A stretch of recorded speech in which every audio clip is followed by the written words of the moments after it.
Well, I went and bought another 2-cylinder. Actually, I bought a couple 2-cylinders. But this is the first one you'll see. It is a 1956 720 diesel standard. So it is not a row crop. It does have the standard front end under it. Now, at the same time, it's also got the fenders and everything else on it. So this video will be a little out of order because I had to get it into the shop. Because if you can't tell, the paint is actually halfway decent. It's really unusual for me to buy a tractor that, runs, drives, the whole 9 yards. I really don't think I need to do anything other than fix a couple of, I'm not sure if they qualify as large or small yet, but we'll walk around it real quick and then I'll edit some videos of it running here at the end of the video. It does run, based on what I've said so far. However, the pony motor doesn't run. I tried to get a video of us starting it. My wife was pulling the tractor with my truck, and basically the camera kept falling down. And so I didn't get a picture of it running for the first time. I bought it at auction this past weekend. So today is August 30th. I think I bought it on the 27th, 28th, something like that. So bought it, and then I had a roll. I went out and actually looked at it. I bid at it online, and then I went out and looked at it last Thursday, and then I bid on it on Saturday while I was at a different auction buying some other stuff. And then I actually ended up having a rollback truck at home. It was about 2 hours round trip for him, cost me about $300. So overall, not bad. Saved me a heap of time trying to go out there and get it. And I don't even think that realistically I could have gotten it on my trailer because the tires are too wide. But overall, it's in good shape. Like I said, the pony doesn't run. I don't see any huge issues with it. I took it on about a, half-mile drive this afternoon. That front tire is good. This front tire has some checking. The rear tires are absolutely fantastic. In fact, you can still see the 18.4 by 30 notation on it, and so I don't think they're very old at all.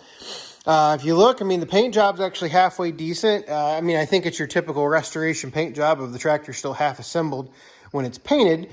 And I'll get to that in here in just a second. But, it's one of those deals. It is what it is. It is a reasonably clean tractor. I do think that the wheels have had some calcium chloride in them.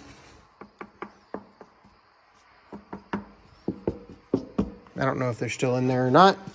Sorry, we're trying to get around here in the shop. It does have, it's only a single hydraulic outlet. It does have the 3-point rock shaft, but it doesn't have anything else for the 3-point. Now that you could really get up on there with the 3-point on there. But missing the PTO shield as usual. That's actually something I did not try out, was the PTO. Everything else seemed to work. I couldn't test the hydraulics because I didn't realize until after I got it started that the PTO or the hydraulics were not on. So didn't get to test those out. So let's come up here and look at a couple of the problems aside from the pony motor. So the pony motor doesn't run. I did hook a battery up to it this afternoon. The starter spins over, but the starter does not catch on the motor. Now, I don't know why that might be. I don't know if it's something wrong with the starter. I don't know if it's... Yeah, there's a lot of unknowns at this point, but the pony motor does not run. I'm going to start with, because I said it was kind of, fully assembled restoration paint job. I'm going to start by basically, I think I have to take the seat or the base off here. Maybe I can just take a couple of the panels off.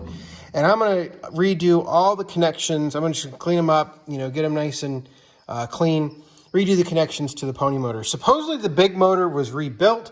And it sounds pretty good. I'll let you hear it whenever I start it, whenever the video plays for the startup. I did notice I ran it for about 2 hours tonight. I think about 2 hours. And you see I've got a leak here around the governor housing. So most likely I'm going to pull all that out and put a new gasket in there. That is my experience from my 720 part out, the gas 720 that I parted out a while back. That's going to be quite the task. Because to get that out of there, I got to pull the radiator out, or the upper tubes out. I don't think I'm going to be able to get in there any other way, but I mean, obviously all the hood and everything has to come off. I'm not really excited about that because every time I seem to take a hood off, I seem to damage it. But, you know, that's a relatively small issue to deal with. I mean, it's going to take several hours to take it apart and get to it, and I'm sure I'm going to break something in the process. But it is what it is. It needs to be fixed because it does leak, and that's not necessarily something that you want. Like I said, I think I already mentioned this. Supposedly the big motor was rebuilt. It sounds like it is. I mean, it doesn't smoke much at all. It sounds good. There is something kind of up in this general area that when you disengage the clutch, it does get very loud, changes sound a little bit. I'll try to put some videos in of that. I'm not sure quite what's going on there. Maybe it's just a 720 in general versus a 730, because the 730 is just a little bit quieter than this 720 in terms of the transmission and the clutch engagement. There's not as much growl in some of the higher gears like I have in the 730. One thing I am going to fix is right now it's got this chrome straight pipe on it. I do not like the straight pipe. It is just extremely loud. I know, call me old or something, but I'm just not a huge fan of the straight pipe in this case. I mean, it sounds good, but I don't want to be deaf by the time I get done driving this thing. But you can tell here, you know, just a kind of a paint can restoration.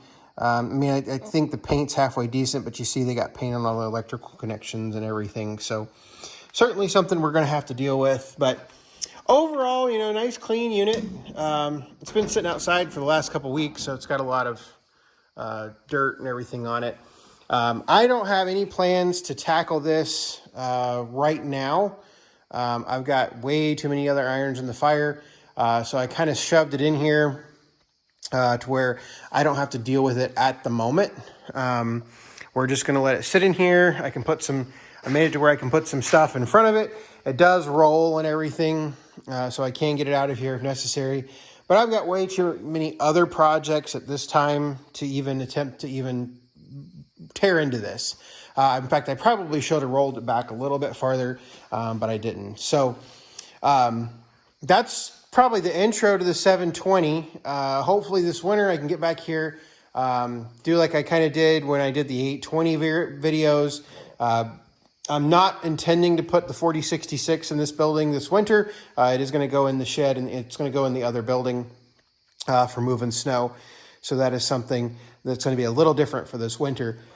I've got a lot to do between now and when the snow flies. I've picked up a lot of equipment in the last couple weeks that I need to really dig through, and some of it needs to get out of here.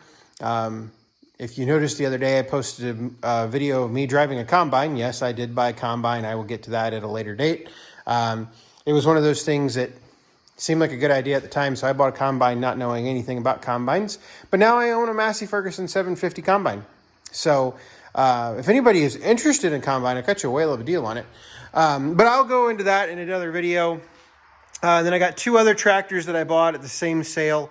One is a John Deere D, and the other one is a 620. The 620 is strictly a parts machine. It is not in any type of condition for anything other than parts. And we'll get into that. It's not even home yet. The tow company only got the D and the 720 home today. And so we'll, for right now, these tractors are kind of going in the corner. I haven't done a lot of videos recently because I have just been so swamped with many other projects, just trying to get through them because I have got a ton of stuff to do if I'm going to get everything inside for winter and have space to do projects and everything like that. But there should be some videos coming up because I've got a lot of projects that are actually, I think, are finally video worthy.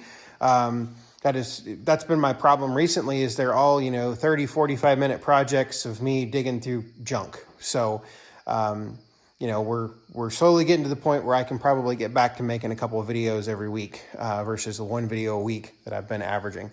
So thanks for watching. If you've got questions, comments, leave them below.